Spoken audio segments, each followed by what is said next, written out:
Pak Zubairi, ini kan B1617, apa yang perlu diketahui masyarakat soal karakteristik, implikasi, risiko strain baru B1617 ini?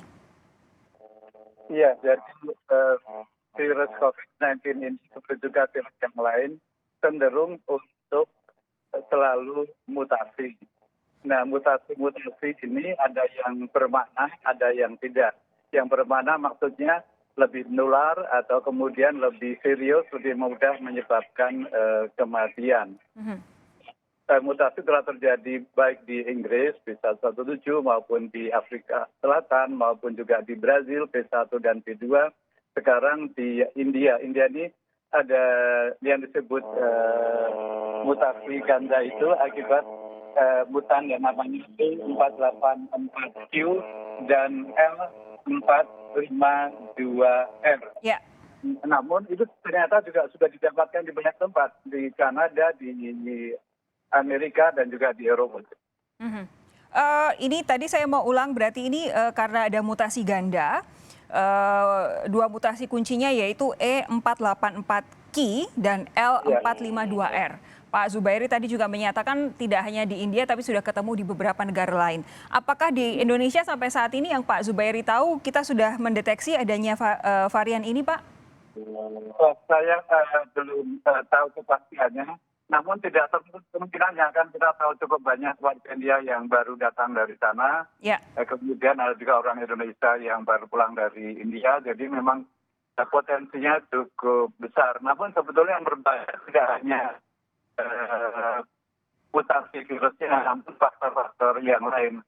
Faktor bagaimana euforia di India, bagaimana mereka kemudian menjelang pemilu melakukan kampanye, kemudian upacara keagamaan dan yang lain.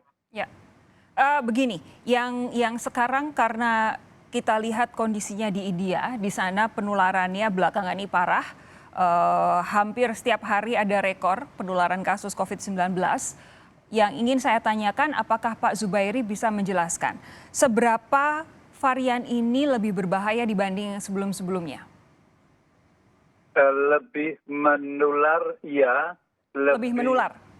Iya, lebih menyebabkan kematian dari data yang ada, iya. Nah, namun apakah bisa ditangkal dengan protokol kesehatan yang standar? Bisa, tetap bisa. Sebentar, saya mau potong di situ. Berarti lebih varian B1617 ini lebih menular, B1617 ini juga lebih mematikan, tetapi tetap bisa dihadang dengan protokol kesehatan yang baik dan disiplin ya Pak ya?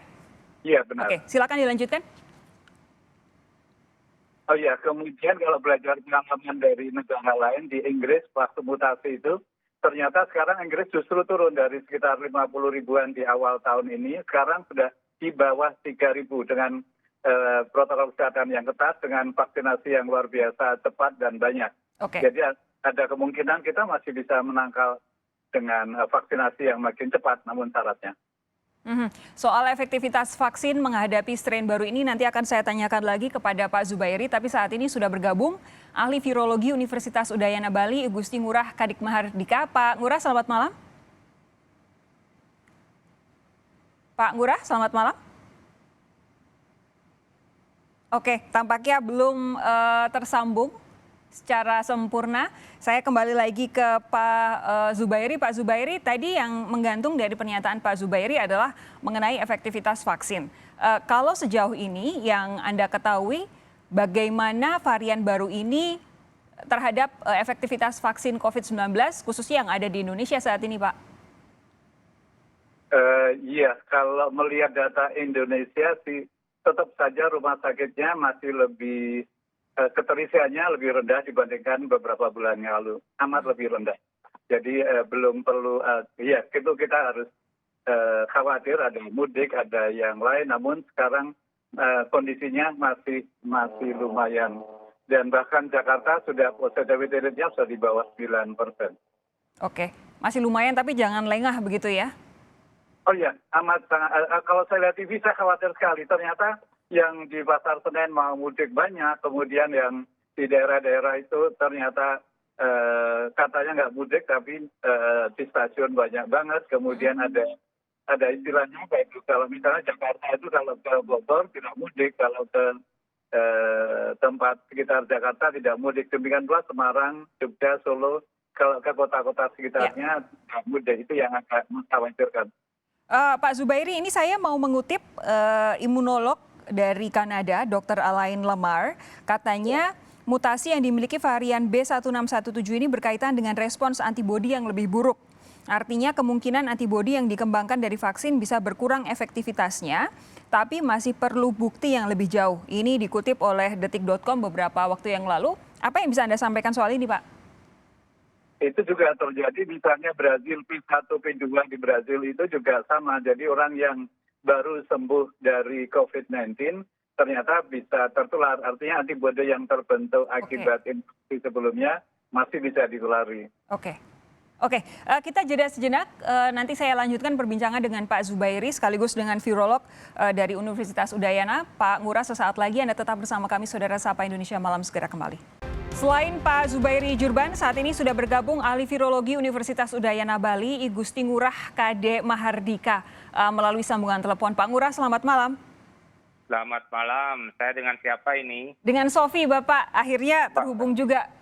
Sejak tadi sulit menghubungi Bapak. Pak Ngurah, begini. Saya ada di kampung ya. Pak Ngurah, begini, soal yang varian baru yang saat ini sedang dikhawatirkan B1617, bagaimana sih sebenarnya karakteristik varian baru ini yang katanya mutan ganda? Ya, ini mutasinya mutasi yang ringan lah. Ya, artinya hanya 2 asam amino dari 1.300 asam amino dari protein spike dari virus COVID-19 ini. Jadi dari jumlah 2 dari 1.300 itu secara prosentase sama sekali tidak bermakna. Jadi ini mutasi yang sangat ringan, tidak begitu besar. Tapi yang kemudian yang kedua, apakah benar ini mempunyai sifat lebih mudah menular dan lebih fatal, itu belum ada bukti sama sekali. Nah, dalam kasus India, saya kira ada faktor lain yang berkontribusi untuk terjadinya tsunami gelombang kedua, second wave di India ini. Yaitu? Bukan melulu karena, belum tentu karena virus B1617 ini, tapi kemungkinan yang kedua adalah ada kegiatan keagamaan yang melibatkan kerumunan orang, kemudian yang ketiga mungkin politis, jadi ada kampanye politik dan lain sebagainya. Artinya sekali lagi saya tidak melihat B1617 ini bertanggung jawab terhadap peningkatan kasus di India. Karena apa? Karena virus ini juga ada di Inggris dan ada di Amerika. Jadi virus ini sudah beredar di Inggris, di Amerika juga. Dan kemudian angka kasus di Inggris itu sekarang ini hanya 2.000-3.000 per hari. Walaupun beberapa waktu lalu sempat naik ya, tajam ya? Dulu pernah 70.000, sekarang mereka hanya 2.000-3.000, Amerika masih 50.000 per hari. Tapi kemudian di sana adalah faktor Inggris dan Amerika, mereka vaksinasinya sudah mencapai sekitar 50%. Sementara India baru hanya sekitar 8% dari populasi yang memperoleh vaksin. Jadi bukan karena kontribusi, saya kira bukan karena kontribusi dari B1617 ini yang membuat letupan di India, pasti ada faktor lain, di samping juga faktor alam yang saya belum bisa lacak. Kira-kira faktor alam yang apa yang berkontribusi untuk terjadinya letupan kasus di India tersebut. Demikian, Mbak.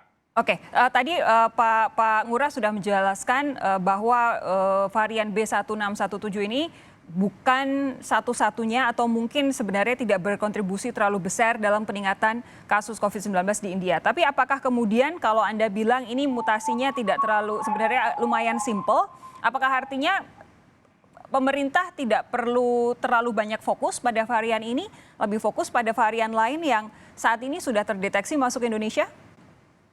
Saya tidak mengatakan demikian. Ini memang tugas pemerintah untuk selalu memantau perkembangan. Dan semua tidak hanya, nanti kan sekarang sudah dikenal varian Inggris, varian Afrika Selatan, varian India, kemudian varian Brasil. Brasil, betul. Nah, sebentar lagi tidak menutup kemungkinan muncul varian Indonesia. Jadi ini karena sekali lagi semua harus dimonitor, tidak hanya melulu melihat 1-2 varian, tapi semuanya dimonitor dan kalau bisa dikaji dengan cepat. Jadi dengan teknologi whole genome sequencing yang diminta oleh banyak peneliti di Indonesia, itu saya kira teknologinya terlalu lambat. Lebih baik hanya sequencing singkat saja untuk mengetahui apakah dia mutan A, mutan B, mutan C, mutan D. Itu yang saya kira yang perlu dilakukan oleh pemerintah. Jadi tidak harus fokus di satu varian saja, tapi semua virus yang beredar, idealnya itu semuanya dikaji dan kemudian melihat polanya apakah ada keterkaitan antara gejala klinis dengan tidak. Jadi sementara ini kan semua varian yang ada di dunia belum ada yang dikaitkan dengan munculnya keparahan gejala klinis. Saya kira itu yang perlu dilakukan, disampaikan kepada masyarakat. Oke, Pak Zubairi, kalau dilihat tadi penjelasan dari Pak Ngurah, apa yang harus kemudian jadi perhatian pemerintah dan juga masyarakat soal varian yang B1617 ini? Iya, gini, virus itu setiap kali bermutasi.